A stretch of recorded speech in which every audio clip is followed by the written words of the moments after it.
Button नमस्कार, मी दिनेश माळी. आज इकडं दडगाव मोलगी विभागला आलेलो आहे. आता दिदी आहेत दडगाव मोलगी विभागाला. दिदीचं हात वगैरे संधिवातचा मोठा प्रॉब्लेम होता त्यांना, आणि दिदीन त्यांना खूप त्रास पण होता. झोप लागायची नाही. महत्वाची गोष्ट म्हणजे हात वगैरे जास्त पेन करायचे. महत्वाची गोष्ट, अमृत ज्यूस घेतल्याच्या अगोदर दिदीन त्यांना काय काय प्रॉब्लेम होते आणि अमृत ज्यूस घेतल्यानंतर काय काय झालेलं ते दिदीन ते सांगतील आपल्याला. दिदी, तुम्हाला अमृत ज्यूस घेण्याच्या अगोदर काय काय प्रॉब्लेम होते बरं? तुझे शिक्षण नाव सांग. पेन व्हायचं बॉडीमध्ये, आणि म्हणजे ना माझ्यामध्ये बिलकुल एनर्जी नव्हती. मला चालाय फिरायला पण खूप प्रॉब्लेम व्हायचे. मी थोडंसं चालायचे का खूप थकून जायची.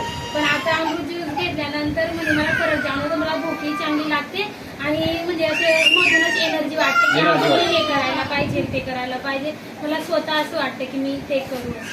अगोदर नाही वाटायचं ना? नाही अगोदर म्हणजे ही बॉटल घेतल्यानंतर खूप चांगला रिझल्ट येतोय ना, बरोबर ना? मग याचा जो कोर्स आहे तो परिपूर्ण करून घेणार तुम्ही? आता मग बरं वाटतंय तर नक्कीच करणार. तर दिदी, आता बघा, जसं तुमचा प्रॉब्लेम आहे तसा भारतामध्ये असंख्य लोकांना काही काही प्रॉब्लेम आहेत. तर बरेच ज्या लोकांना प्रॉब्लेम आहेत त्या लोकांनी ही बॉटल घ्यायला पाहिजे. नक्कीच.